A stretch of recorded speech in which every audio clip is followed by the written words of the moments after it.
नहीं आना होता था, तब आप इतने सारे लोगों को कैसे कनेक्ट कर पाते थे? देखिए, बड़ी क्लियर आपको पता है कि ऑफलाइन है, तो ऑब्वियसली आज सोशल मीडिया है, बहुत ईज़ी हो गया, आप किसी को लिंक भेज देते हैं, ट्रेनिंग देख लेता है वो। YouTube is there, Zoom is there, everything is there. उस ज़माने में ये चीज़ें होती नहीं थी। तो there was only one way कि आप लोगों के पास जाएँ, वहाँ पे मीटिंग कंडक्ट करें, लोगों को मिलें, लोगों को घर से निकालें, तो उसके लिए we worked very, very hard. हमने जगह-जगह पे जाना, डिफरेंट सिटीज़ में, वहाँ लोगों को मिलना, वहाँ के जो अच्छे कॉन्टैक्ट्स होते थे। मैं जॉब सेक्टर से आया था, तो मेरे कॉन्टैक्ट्स भी अच्छे थे, वहाँ बड़ा अच्छा मेरी नेचर है, बहुत ज़्यादा जल्दी मेरे फ्रेंड्स बन जाते हैं और बहुत क्लोज हो जाते हैं लोग। सो उन फ्रेंड्स की मैंने हेल्प की, उनके रिलेटिव्स, उनके जो भी नोन थे, मैंने कहना कि मैं इस एरिया में जा रहा हूँ, तो आप बताइए मेरे को। तो बहुत सारे ऐसे फ्रेंड्स होते थे और कई जगह पे अननोन लोगों को हमने विजिटिंग कार्ड्स बांटे, वहाँ पे उन लोगों को जाकर हम मिले कि हम आपके एरिया में कुछ ऐसे ऐसे करने वाले हैं, तो if you are interested, if you want to do something big in your life, then we are there to guide, train and support you. So बहुत सारे लोग ऐसे मिलते थे, तो we did lot many activities, बहुत सारी activities, pamphlet जो है हमने distribute किए different cities में।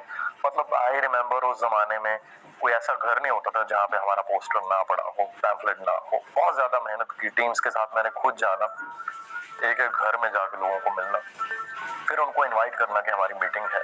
कई बार 500 लोगों को इनवाइट करना, तो ऐसे फीलिंग आनी कि भाई कल 500 लोग होंगे। आई रिमेम्बर शुरू वाली मीटिंग्स में जब हमने एक्सपेक्ट किया कि चलो आज 200 लोग होंगे, तो 2 लोग थे टोटल, और जब हमने सोचा 500 लोग होंगे तब 25 लोग थे। सो उनमें से भी कोई नेगेटिव है, कोई कुछ कह रहा, कोई कुछ कह रहा। So we kept working very, very hard. यहाँ जो कैच है that is persistency. You need to be consistent. आप अपने एफर्ट्स जो है वो करते जाइए, क्योंकि आप 500 एक्सपेक्ट कर रहे हो, वहाँ 10 बंदे बैठे हुए हैं, तो you'll be kind of very demotivated when you will go back home. तो tomorrow you will take a call कि मैं जाऊँ या ना जाऊँ, करूँ या ना करूँ, कुछ हुआ नहीं. I worked very, very hard for months, but I was expecting 500 people and only 10 people turned up. So you will be a kind of demotivated. So वहाँ पे आपके अंदर क्या है, आपकी विल पावर क्या है, दैट मैटर्स।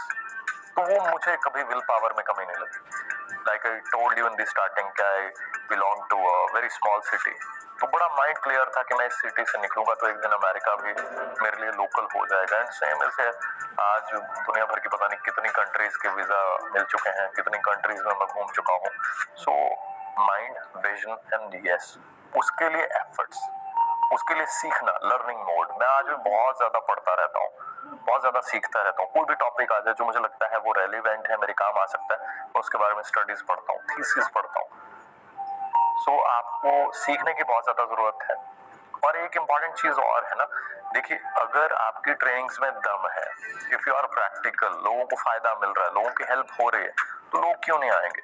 आई रिमेम्बर 1-1.5 साल के बाद सिचुएशन ये बन गई थी, हॉल्स छोटे पड़ गए थे। हम जिस शहर में जाते थे हॉल्स छोटे हो गए थे। हॉल की कैपेसिटी है 2000, वहां लोग 5000 आने को तैयार है। हॉल की कैपेसिटी है 5000, तो लोग 10,000 आने को तैयार हैं। तो ये सिचुएशन बन गई। वहां 2 चीजें मैटर करती हैं, एक आपके एफर्ट्स जो मैंने बता दिया, एक्टिविटीज आप क्या कर रहे हैं, आपकी मेहनत, आपका vision. Second, the kind of the quality of your training. आप जैसी ट्रेनिंग देंगे वैसा ही लोगों का रिस्पांस होगा। अगर आप बहुत अच्छी ट्रेनिंग दे रहे हैं, लोगों को फ्री में कुछ सीखने को मिल रहा है, उनको स्किल्स मिल रहे हैं, उनकी पर्सनैलिटी डेवलप हो रही है, उनकी लाइफ में चेंजेस आ रहे हैं, they are learning. I learn thousands of skills. जब मैं जॉब्स में था मैंने लाखों रुपए स्पेंड किए हैं सीखने के लिए। एमबीए में भी पेरेंट्स ने लाखों रुपए लगा दिए, बहुत मेहनत की सीखने की, ताकि मैं जीवन में आगे बढ़ पाऊं। तो अब मेरी कोशिश यही होती कि जो मेरे पास आया है कोई भी व्यक्ति, मेरे अंदर जो स्किल्स हैं उसमें भर दो।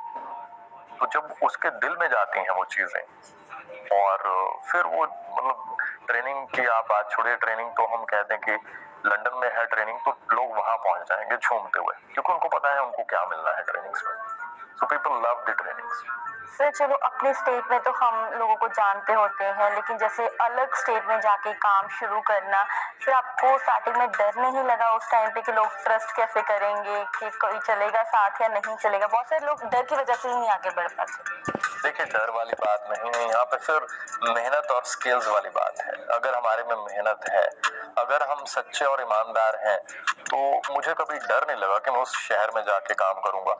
मुझे बल्कि प्राउड फील हुआ और खुशी हुई कि एक दिन ऐसा आएगा कि इस शहर के लोग, इस गांव के लोग बहुत ज्यादा प्राउड फील करेंगे कि हमने ये काम शुरू किया and we are very happy and now I am very happy. I feel so proud. Different different cities में जब मैं देखता हूँ सैकड़ों के हिसाब से मैनेजर्स हैं, लोग गाड़ियां बाय कर रहे हैं, कोई अपना प्लॉट बाय कर रहा है, कोई अपना घर बाय कर रहा है। सो मुझे हमेशा अंदर से खुशी मिली कि भगवान ने मुझे अच्छी चीज दी है। जब मैं लोगों के साथ शेयर करूंगा, जब मैं उनको फ्री में अपनी नॉलेज, अपनी ट्रेनिंग्स, अपने स्किल्स फ्री में दूंगा, तो मेरी तो मतलब कोशिश ये होती है कि मैं एमबीए हूँ तो जो मेरे पास रह गया ना 2-3 साल, मैं अपनी एमबीए उसमें डाल दूं। तो जो स्किल्स एमबीए में होते हैं एक एमबीए में, वही एक पर्सन में मैं सारे डाल दूं। तो मुझे तो हमेशा बड़ा अच्छा लगता है। आई ऑलवेज एंजॉय जब मैं वहां जाता हूँ डिफरेंट सिटीज में। कभी डर वाली तो बात ही नहीं। I always feel good. So what was the major challenge that you had faced and how you overcome from it? Like आपको जो लगा हो कि हाँ ये चैलेंज सबसे ज्यादा बड़ा चैलेंज है। सबसे बड़ा चैलेंज जो मुझे लगता है वो यहाँ पे जो मैंने फेस किया इस इंडस्ट्री में, वो दो बेसिक सबसे बड़े चैलेंज हैं जो मैं मानता हूँ। मेरा प्रैक्टिकल एक्सपीरियंस है जो रीजन है बहुत सारे लोगों के फेलियर का। पहला तो ये है इस इंडस्ट्री के बारे में negativity. We need to understand the answer for that. वो नेगेटिविटी है क्यों? बहुत सारे लोगों ने कुछ ना कुछ ऐसा काम, ऐसी नेटवर्क मार्केटिंग ज्वाइन कर ली जो सक्सेसफुल नहीं हो पाई और उनके एरियाज, उनकी सिटीज में लोग नेगेटिव हो गए, या किसी ऐसे व्यक्ति के साथ जुड़ गए जिसका शायद करैक्टर अच्छा नहीं था और उन्होंने उसके साथ कोई पैसे की चीटिंग हो गई या कोई ना कोई ऐसा रीजन बन गया कि उन्होंने उसको छोड़ दिया और टीम ग्रो नहीं हो पाई, नेगेटिव हो गई। तो यहाँ सबसे पहली चीज ऑब्वियसली मैं सबको यही गाइड करता हूँ, आप अपनी करियर चूज करने वाले हैं। तो अगर आपने अपना करियर चूज करना है तो हमें अपनी आईज, अपने ईयर प्रॉपरली खोल के रखने हैं। हमें अंडरस्टैंड करना है कि भाई करियर से इंपॉर्टेंट कुछ नहीं होता। जब आप करियर चूज करने वाले हैं तो you need to be very conscious. मैं कौन सी कंपनी ज्वाइन करने वाला हूँ, उसका मार्केटिंग प्लान क्या है, उसमें मेरा फ्यूचर क्या होगा, उस कंपनी की बैकग्राउंड क्या है, उसमें लोगों की बैकग्राउंड क्या है, जिसके साथ मैं ज्वाइन होने जा रहा हूँ वो कितना प्रैक्टिकल है, क्या उसको कोई नॉलेज है, उसका क्या बैकग्राउंड है, मेरे को कहीं पहुंचाएगा या कहीं मेरे को डुबो देगा। तो वो सारी चीजें स्टडी करने के बाद नेटवर्क मार्केटिंग के बारे में आप देखेंगे धीरे धीरे मार्केट में पॉजिटिविटी फैलेगी। जैसे लोग होंगे वैसी इंडस्ट्री बन जाएगी। खराब लोग हैं तो खराब नाम कर रखा है, नेगेटिविटी फैला रखी है। तो मेरा मानना ये है कि अच्छे लोग इसमें आए। जैसे ही अच्छे लोग आएंगे तो ये इंडस्ट्री उतनी अच्छी बनती जाएगी, ये उतना अच्छा ग्रो करेगी, इस इंडस्ट्री का नाम उतना अच्छा होगा। सेकंड जो बहुत बड़ा चैलेंज मैं इसमें मानता हूँ वो ये है कि पेरेंट्स ने मना कर दिया। ये बड़ा आप कॉमन सा सुनोगे, सब यही कहते हुए पेरेंट्स ने मना कर दिया, पेरेंट्स ने मना कर दिया। बहुत लॉजिकल रीजन है पेरेंट्स ने मना कर दिया। क्यों? पेरेंट्स का क्या एक्सपीरियंस है? क्या पेरेंट्स ने नेटवर्क मार्केटिंग की है? कई बार कह देते हैं हाँ हमने भी करी है, हम भी फेल हो गए थे। अब देखिए वो तो वही बात हो गई, आप कहें जी हमने भी एक जहाज बनाया था वो नहीं उड़ा, पर बनाने वाले ने तो स्पेस पे पहुंचा दिया ना, रॉकेट पहुंच गए, चांद पे पहुंच गए, सब कुछ हो रहा है। सो हमें तो पॉजिटिव ढूंढना है। पेरेंट्स का क्या एक्सपीरियंस है? उनका भी फिर वही बात, पता नहीं कौन सी कंपनी में किसके साथ ज्वाइन हो गए, उनको किसी ने ट्रेनिंग दी या नहीं दी, प्रैक्टिकल ट्रेनिंग दी या खाली मोटिवेशन, ये कर देंगे वो कर देंगे वो कर देंगे। ये वो करने के लिए you need lot of skills. अब टीम बनाने के लिए you need lot of skills, you need calling skills, you need prospecting skills, you need उनकी रिटेंशन के लिए बहुत सारी skills, you need leadership skills ताकि आप उनको मैनेज कर पाए एंड ऑल। वो सारी चीजें अगर नहीं है तो आप 50, 100, 200, 500 लोगों की टीम बना लेंगे, उसके बाद कुछ नहीं होगा। नहीं होगा तो वो सारे नेगेटिव होकर छोड़ देंगे आपको। सो वही सबसे इंपॉर्टेंट चीज है कि पहले तो चेक करें कि भाई क्या उन्होंने करा था, क्या नहीं करा। सेकंड, पेरेंट्स का एक्सपीरियंस क्या है? कहते जी वो फला जॉब करते थे, उनका फला बिजनेस है, उनकी वो गवर्नमेंट जॉब करते थे, तो गवर्नमेंट जॉब करते थे तो बच्चे को भी बोल रहे हैं आप भी गवर्नमेंट जॉब करो। वो किस जमाने में गवर्नमेंट जॉब करते थे? 25-30 साल बीत चुके हैं। आज जमाना चेंज हो चुका है। तब मोबाइल फोन नहीं थे, आज हैं, सब यूज कर रहे हैं। उस जमाने में 30 साल पहले अगर कोई कहे मोबाइल शॉप खोल लो, इट वाज नॉट पॉसिबल। आप कहो कि आप कोई ऐसा इंटरनेट का काम शुरू कर लो, it was not there. But आज अगर किसी की मोबाइल शॉप है, he could be earning in lakhs. आज किसी ने इंटरनेट सर्विसेज देना शुरू कर दिया या सॉफ्टवेयर डिजाइन करना शुरू कर दिया, ही could be earning in lakhs. But आप अपने पेरेंट्स से बोलेंगे जी ऐसे ऐसे सॉफ्टवेयर होता है उसको बनाए, वो बोलेंगे नहीं भाई ऐसा तो कुछ नहीं होता, हमने तो नहीं सुना 30 साल पहले। सो हम 30 साल पुरानी बातें ना करें, हम बच्चों को प्रेशराइज कर रहे हैं, बहुत सारे पेरेंट्स कह रहे हैं बच्चे फेल हैं जी, ये है जी, वो है जी। ऐसा ना करें। हम पॉजिटिवली देखें एक बार ये अपॉर्चुनिटी क्या है, फ्यूचर क्या है, इंडस्ट्री इतना ग्रो हो रही है। पेरेंट्स के लिए हम क्या करते हैं, हम तो पेरेंट्स को अपने ऑफिस में इनवाइट कर लेते हैं। जब लोग बोलते हैं कि पेरेंट्स मना कर रहे हैं, I always invite parents to my office. बहुत सारे लड़के हैं, बहुत सारे लड़के हैं जिनके पेरेंट्स आए, उन्होंने बोला आपको कभी दोबारा जाने नहीं देंगे। मैंने कहा कोई बात नहीं, आप पेरेंट्स को बुलाओ एक बार। जब पेरेंट्स आए तो वो सारा उन्होंने देखा, कहते wow this is an amazing opportunity, इतना अच्छा कल्चर है यहाँ पे लड़कियों के लिए, तो आप हमारी बेटी को आप जो है सपोर्ट करो इसमें ग्रो होने में। अब 2 साल क्या 4 साल लग जाए। आज वो लड़कियां अपने पेरेंट्स को, किसी ने कार बाय करके दी है, किसी ने कुछ, किसी ने कुछ। अब उनके पेरेंट्स जब आते हैं तो आई फील सो हैप्पी, वो बहुत खुश होते हैं कि वाकई 4-5-6 साल में हमारे बच्चों का इतना अच्छा करियर बन गया। सर हमने ऑब्जर्व किया है कि आप बहुत ज़्यादा आप में पेशेंस है, लेकिन आजकल की अगर मैं यूथ की बात करूं तो उनमें इतने ज़्यादा पेशेंस नहीं है, वो बहुत ज़्यादा इम्पेशेंट है। वो जितनी जल्दी स्टार्ट करते हैं उतनी जल्दी ही वो क्विट करना स्टार्ट कर देते हैं और बहुत जल्दी नेगेटिव होते हैं, और इतने ज़्यादा जितना आपने हार्डवर्क किया अपने उस टाइम पे, उतना हार्डवर्क करने के लिए वो रेडी नहीं होते। देखिए हमें इस बात को भी ना एनालाइज करने की जरूरत है कि क्या यूथ इम्पेशेंट है या समाज इम्पेशेंट है या पेरेंट्स ओवर प्रेशर कर रहे हैं। तो यहाँ पे तो मैं पहले पेरेंट्स को कहना चाहूंगा, पेरेंट्स आर इम्पेशेंट। वो बच्चे की पढ़ाई पूरी नहीं हुई होती, उसको प्रेशर डालना शुरू कर देते हैं, तेरे को नौकरी मिलेगी या नहीं मिलेगी या नहीं। अब वो पढ़ रहा है, उसको इतनी चिंता हो जाती है कि मुझे अगर नौकरी नहीं मिली तो मेरे पेरेंट्स का क्या बनेगा, इन लोगों ने मेरे ऊपर इतने पैसे खर्च कर दिए हैं, या हमारे घर की हालात, because we Indian, I belong to middle class family, तो आई नो क्या कंडीशन होती है। बहुत चैलेंज होता है पेरेंट्स के लिए, बच्चों को पढ़ाना बहुत मुश्किल है। मैं कहूँगा इतना खर्चा आता है बच्चों को पढ़ाने के लिए, तो कहीं ना कहीं वो सारे चैलेंजेस से बच्चा पहले परेशान होता है, ऊपर से सोसाइटी प्रेशर डालती है, फिर तो बच्चा तो इम्पेशेंट होगा ही फिर। हाँ यस, मेरी एडवाइस यूथ को ये है कि प्लीज बी पेशेंट।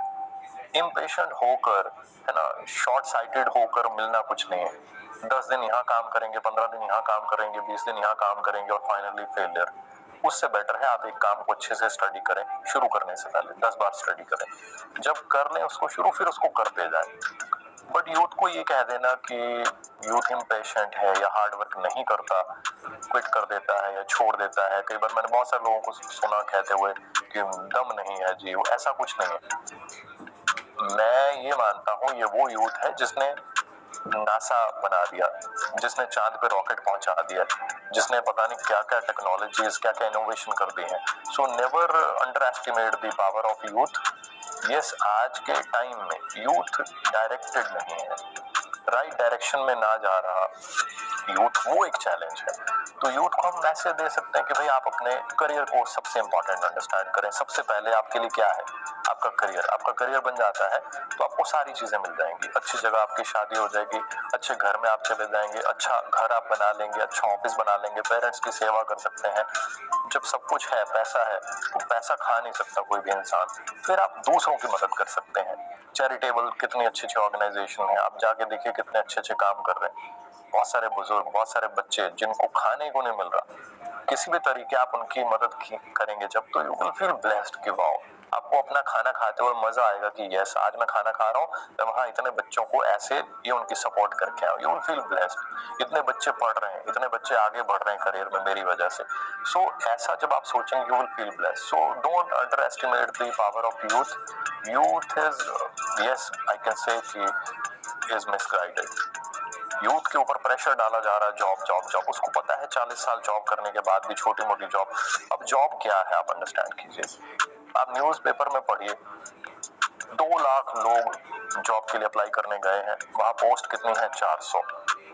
अब ऐसा कितनी बार होगा, मतलब 60,000 लोग जाएंगे, 1 लाख 2 लाख लोग जाएंगे, 400 पोस्ट होंगी, मतलब बहुत सारे लोगों को अगले 15 साल में भी जॉब नहीं मिलने वाली। तो यहाँ प्रॉब्लम है, वी आर नॉट प्रैक्टिकल। उन लोगों को जब आप समझाओगे कि आ जाओ जी कुछ अपना शुरू कर लो, वो कहते हैं नहीं जी मैं तो फॉर्म भर रहा हूँ। कितने साल हो गए जी, मेरे को 2 साल हो गए, कितने साल हो गए मुझे, 8 साल हो गए, मुझे 10 साल हो गए। अब 10 साल वहां वेस्ट हो चुके हैं, वो रियलाइज नहीं कर रहा। यहाँ काम शुरू करते हैं, 3 दिन के बाद जज करते हैं रिजल्ट क्या आ रहा है। 3 महीने हो गए मुझे कुछ नहीं बना। अरे वहां पे भी तो 10 साल से खाली बैठे थे। यहाँ at least you are learning skills, you are developing personality, you are learning how to talk to people, how to train people, you are learning leadership skills. So you must be thankful that you are changing. जब आप change हो जाएंगे, जब आप learn कर लेंगे, then you can earn also. First thing is to learn, then you get to earn, right? So पहली चीज हम लर्न करें, फिर हम अर्न कर लेंगे। सो यूथ को मैसेज बड़ा क्लियर है, पेशेंस रखें। पेरेंट्स को मैसेज है, बच्चों को टाइम दें। इन बच्चों को छोटा मोटा मत समझें। ये 21वीं सदी के बच्चे हैं, बहुत होनहार बन सकते हैं अगर इनको राइट डायरेक्शन मिले। अगर इनको कोई मेंटोर राइट मिल जाए, कोई कोच राइट मिल जाए, जो राइट रास्ते पे इनको मेहनत करने को तैयार है, कोई बात नहीं, समय लग जाएगा, 6 महीने लग जाएंगे, 1.5 साल लग जाएगा, 2 साल लग जाएंगे, बट ये बन जाएंगे। अगर आप इनको खाली बैठा के रखेंगे वो प्रॉब्लम है, अगर ये गलत जगह अपना टाइम लगाएंगे वो प्रॉब्लम है। तो पेरेंट्स को बच्चों का साथ देने की जरूरत है। हमें भी यूथ को और उनके सपनों को और उनके चैलेंजेस को अंडरस्टैंड करने की जरूरत है। यही रीजन है मेरी टीम में youth they are doing wonders. मैंने उनको बहुत ज्यादा सपोर्ट किया, you know the stories, amazing growth, because I know उनको क्या चाहिए, कैसी ट्रेनिंग चाहिए, क्या माइंडसेट उनको, उनके पेरेंट्स को चाहिए। I have everything, I have trainings for their parents also. देखिए, जीवन में किसी भी बड़े मुकाम पे पहुंचने के लिए कुछ बेसिक चीजें हैं, मेरा मानना है। सबसे पहली चीज, आपका एक टाइम टेबल, एक स्केड्यूल बना होना चाहिए। 90% लोग ये नहीं बनाते। I remember when I was a student I was in 10th, तभी मैंने अपना टाइम टेबल, वो सारी चीजें बनाना शुरू कर दी थी। तब होता था कि मैं इंग्लिश सीखूं, तो बैकवर्ड एरिया का स्कूल था, तो वहाँ इंग्लिश वगैरह इतनी थी नहीं, तो मुझे कहीं ना कहीं फीलिंग आई कि मुझे खुद सीखना है। सो मैंने अपना टाइम टेबल बनाया, रात के 2-2 बजे तक खुद इंग्लिश पढ़ना, स्पीकिंग कोर्स, खुद अपने आप से बातें करनी इंग्लिश में, एंड आई लर्नड इंग्लिश। तो वही आपको माइंडसेट सेम लेकर चलना है जब आपने करियर में आगे बढ़ना है। You need to have a time table. आप अर्ली मॉर्निंग उठना शुरू करें, ये मेरी बेस्ट एडवाइस है। अब मैं बहुत जल्दी उठता हूँ early morning. So early morning जब आप उठते हैं तो आपको बहुत ज्यादा एनर्जी मिलती है, आपको बहुत ज्यादा टाइम मिलता है अपने साथ बिताने के लिए। आप योगा करें, वॉक करें, ग्रीनरी, नेचर के साथ थोड़ा समय बिताएं, है ना? तो माइंड बहुत ज्यादा रिलैक्स हो जाता है। ग्रीनरी में, नेचर में बहुत ऑक्सीजन है। जब आपको फ्रेश ऑक्सीजन मिलती है, I don't have the words, मैं कैसे एक्सप्लेन करूं। जब अपने लॉन में घूम रहा होता हूँ, बहुत सारी हर्ब्स, बहुत सारे प्लांट्स, तो एक रिफ्रेशमेंट हो जाती है। सो हमारी बॉडी, जब वो कहते हैं ना, healthy mind lives in a healthy body. So आपको हेल्दी होना है, फिट होना है। जब आप फिट हैं, आपका माइंड फिट है, जब माइंड फिट है तो ये 10 गुना ज्यादा काम कर सकता है। सो पहली सबसे बड़ी टिप है, अपनी हेल्थ को मेंटेन करें, अपनी डाइट को मेंटेन करें। आप क्या खाते